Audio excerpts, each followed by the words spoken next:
যেতে পারে 2026 সাল কিরকম যেতে পারে সেই প্রসঙ্গে আমি তাকে দুটি কথা বলেছি, কারণ কথা বলতে গেলে তো অনেক কথাই বলতে হয়। শুধু বলেছি যে চলে যাওয়া দিনগুলো অত্যন্ত ভালো, এটা মাথায় রাখতে হবে, কিন্তু আগামী যে দিনগুলো আসছে, আসন্ন দিনগুলো যেগুলো আসছে সেগুলো কিন্তু মোটেই ভালো নয়।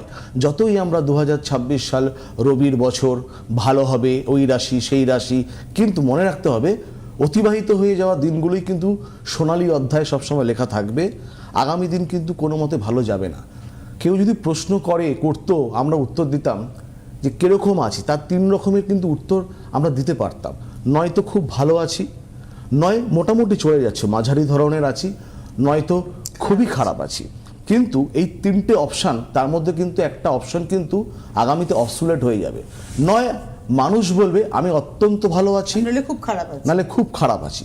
তাহলে আমি কোন দলের মধ্যে নিজের নামটা লেখাবো, তাহলে কিন্তু নিজেকেই কিন্তু এই 2025-এর শেষ লগ্নে কিন্তু আমাদেরকে নির্ণয় করে নিতে হবে। তো যাই হোক, দেখুন অতীতে, সাম্প্রতিক অতীতেও মানুষের মৌলিক চাহিদাগুলো ছিল হচ্ছে অন্ন, বস্ত্র, বাসস্থান।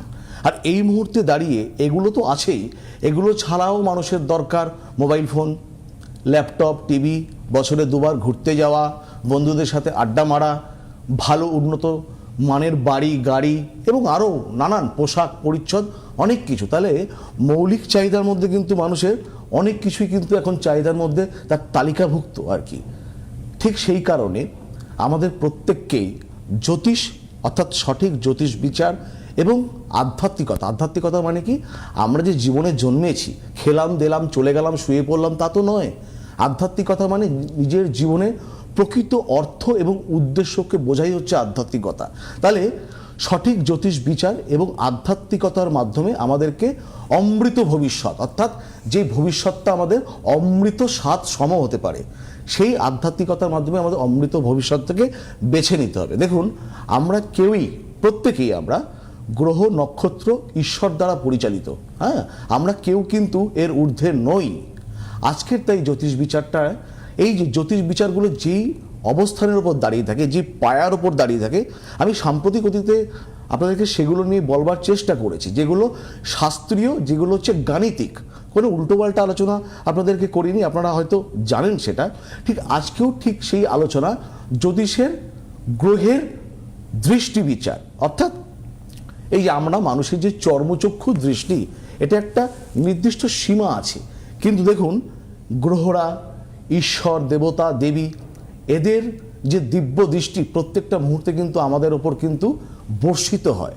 আমরা বলি ওহ আমার ভাগ্যটা ভালো না, কারো যেন নজর লেগে গেছে, শনির নজর লেগেছে, রাহুর নজর লেগেছে, আমার ছেলেটা কথা শুনতেই চাইছে না, পড়তেই বসছে না, রেজাল্ট ভালো হচ্ছেই না, আমার অশুভ গ্রহের দোষ, ভালো ব্যবসা করছিলাম কি যে হয়ে গেল, ব্যবসা বন্ধ করতে হয়েছে দাদা, চাকরি, হঠাৎ করে চাকরি থেকে বরখাস্ত হতে হয়েছে, হঠাৎ করে আমার কি যে শনির দৃষ্টি পড়লো, জীবনে কলঙ্ক হয়ে গেল, কাজের জায়গা আমার আর বজায় নেই, আমার গচ্ছিত সঞ্চয় সব জলাঞ্জলি হলো, আমার মেয়েটিকে বিয়ে দিয়েছিলাম, কার যে রাহুর দৃষ্টি পড়লো, সে মেয়েটার ডিভোর্স হয়ে গেল 2 মাসের মাথায়। এই যে ব্যাপারগুলো, এই যে নজর লাগা, এই যে আমরা আলোচনা করি, আবার অনেকেও বলি ওহ বৃহস্পতি সহায় আছে বলে বেঁচে গেলাম এই যাত্রায়, এই হচ্ছে গ্রহের দৃষ্টি। দেখুন গ্রহের দৃষ্টি বলতে গেলে 9টি গ্রহ, তার মধ্যে 8টি গ্রহেরই দৃষ্টি আছে। রবির 7ম দৃষ্টি, চন্দ্রের 7ম দৃষ্টি, মঙ্গলের 4র্থ, 7ম, 8ম দৃষ্টি, বুধের 7ম দৃষ্টি, বৃহস্পতির 5ম, 7ম, 9ম দৃষ্টি, শুক্রের 7ম দৃষ্টি, শনির 3য়, 7ম, 10ম দৃষ্টি, রাহুর 2য়, 5ম, 7ম, দ্বাদশ দৃষ্টি রয়েছে। কেতুর কোনো দৃষ্টি নেই। কেতুর দৃষ্টি থাকবে কি করে, কারণ কেতুর তো মাথাই নেই।